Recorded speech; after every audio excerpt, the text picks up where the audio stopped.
Good evening, everyone. Welcome to the channel. Before I begin, here are my disclaimers. Today I am going to give you an update about United Parks & Resorts Inc. Annual Report. United Parks & Resorts Inc., a leading theme park and entertainment company, operates a diverse portfolio of businesses and services across the United States. At the heart of its operations are several iconic theme parks, including SeaWorld Marine Life theme parks in San Diego, Orlando, and San Antonio. These parks offer an immersive experience with various attractions and exhibits featuring marine life. In addition to SeaWorld, the company owns Busch Gardens family-oriented destination theme parks in Tampa Bay and Williamsburg, which provide a unique blend of thrill rides and animal exhibits. The Aquatica brand is also part of the United Parks & Resorts Inc. portfolio, operating South Seas-themed tropical setting water parks in Orlando and San Antonio. The company's offerings extend beyond traditional theme parks with its reservations-only marine life theme park, Discovery Cove, which provides an exclusive and intimate experience for visitors. Sesame Place, a popular destination for families with young children, features Sesame Street-themed attractions in Philadelphia and San Diego. United Parks & Resorts Inc. also operates Water Country USA, a family water park, and Adventure Island, a park that combines water rides, dining, and other attractions. These diverse businesses cater to a wide range of interests and age groups, solidifying the company's position as a leading player in the theme park and entertainment industry. United Parks & Resorts Inc.'s stock price has dropped significantly over the past year, with a decline of over 28.75%. This downturn can be attributed to two major events: disappointing third quarter and fourth quarter earnings reports in 2025. The company's third quarter earnings report missed analyst expectations for both revenue and profit. Total revenue fell by 6.2% year-over-year, while earnings per share were 28.8% below anticipated levels. Attendance decreased by approximately 240,000 guests, a 3.4% drop compared to the prior year's quarter. The fourth quarter and fiscal year 2025 earnings report also disappointed the market. Fourth quarter attendance decreased by 2.6%, while total revenue for the quarter was $373.5 million, a 2.8% decrease from the prior year. Net income significantly declined by 46%. Additionally, institutional investor HG Vora Capital Management reduced its stake in United Parks & Resorts in November 2025, selling nearly 1.2 million shares. This move further signaled a decrease in confidence in the company's prospects amidst its ongoing stock slide. The combination of these factors has likely contributed to investor hesitation and the decline in the company's stock price. United Parks & Resorts Inc. market capitalization of $2 billion is materially smaller than most of its industry peers of roughly $4 billion. United Parks & Resorts Inc. trades at a lower price-to-earnings ratio of 11 times and a lower price-to-book ratio of -4.12 times relative within the industry.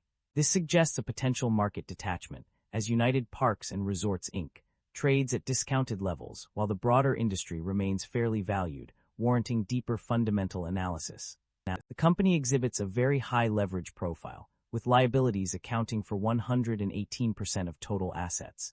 This elevated debt level warrants heightened caution, as it may limit the company's financial flexibility and increase risk during economic stress. We have to further examine the industry and the nature of the business to determine if they justify the current valuation. Liabilities have increased, while assets and equity have failed to keep pace or declined. This suggests the business is not growing and may be in decline, making it a highly unattractive investment from a risk perspective. Shareholder equity has declined over the past 5 years, but operating income remains positive. The equity weakness may stem from capital structure changes such as buybacks or dividends rather than operational deterioration. The company has aggressively reduced its share count by more than 5%, indicating a strong shareholder-focused capital allocation approach. The income statement shows that the company revenue have been declining annually even though operating income have been improving.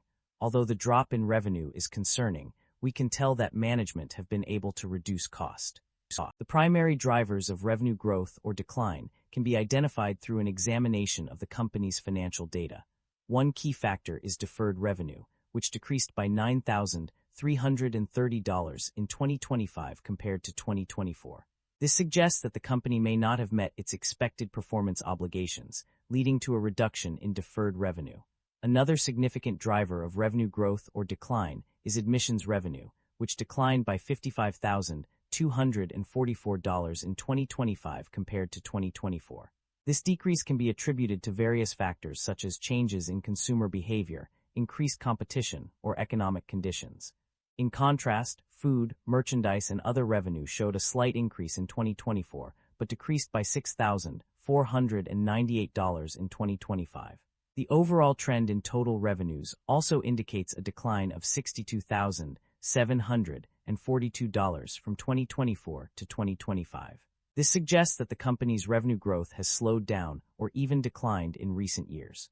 The net income increased by $59,144 in 2025 compared to 2024, which may indicate that the company is managing its costs effectively despite the decline in revenues. In summary, the primary drivers of revenue growth or decline are deferred revenue, admissions revenue, and total revenues. These factors suggest that the company's revenue growth has slowed down or declined in recent years due to various internal and external factors. The net income of the company experienced a significant decline between 2023 and 2025. In 2024, it decreased by $6.7 million from $234,196,000 to $227,497,000 compared to the previous year. The following year, in 2025, it dropped further by $59.1 million to $168,353,000.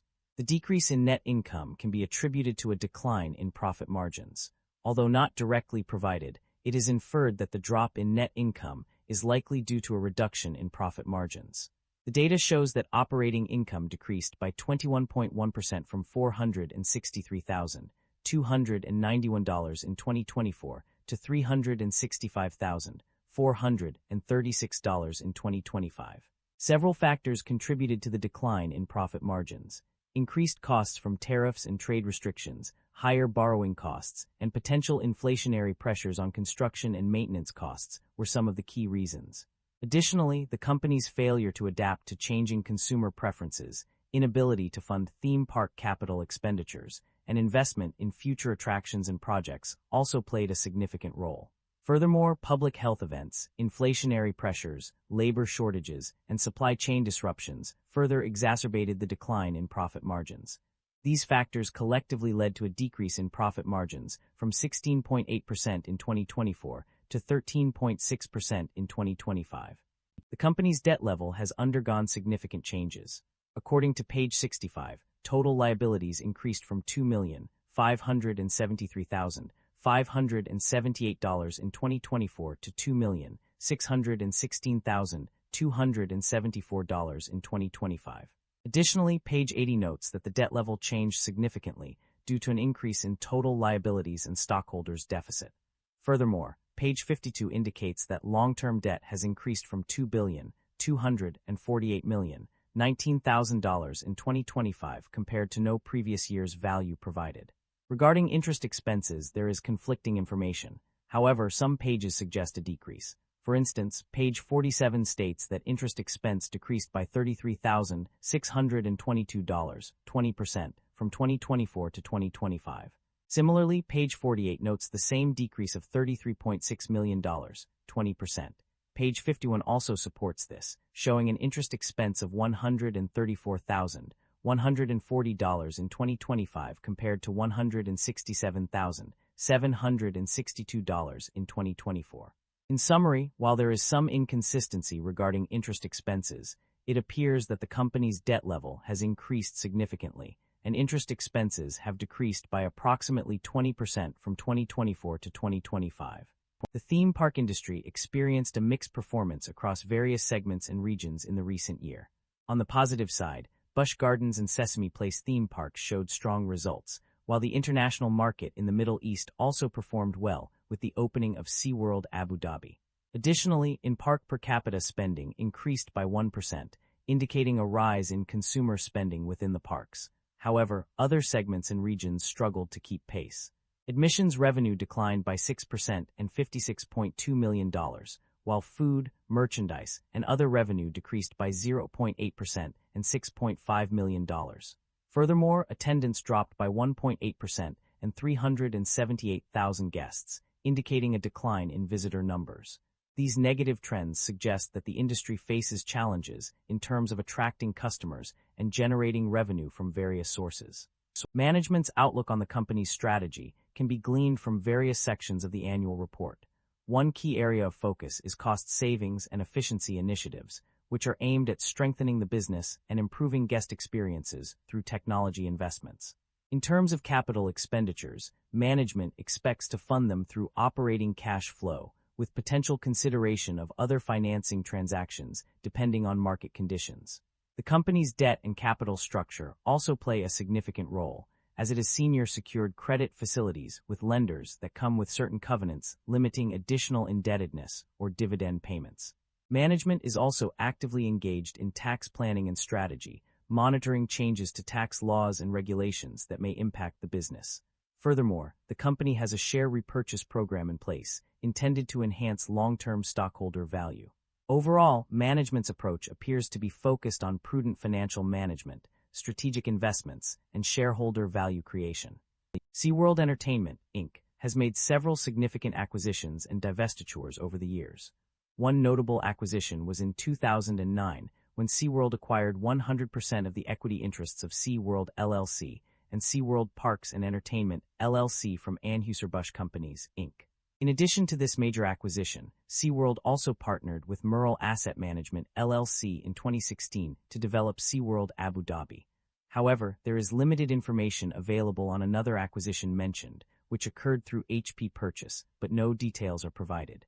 On the other hand, divestitures have been relatively minimal for SeaWorld. One instance of a sale was noted on page 32, where certain Sesame Street-themed products were sold. Additionally, a dividend distribution from a subsidiary is recorded on page 80, although this is not considered a traditional divestiture. The company's financial activities have been marked by both dividend payments and share buybacks. According to the available data, the company has indeed paid dividends, with clear evidence pointing to this fact on page 33 of the extracted summaries. This information supersedes any conflicting details found elsewhere in the document. In addition to paying dividends, the company has also engaged in share buybacks. Specifically, it is noted that the company completed a significant share repurchase program, acquiring approximately 4,180,798 shares for an aggregate total of around $157 million. This transaction is documented on page 37 of the summaries. That concludes the financial summary for United Parks & Resorts, Inc. Feel free to comment below, and I will be happy to answer them when possible.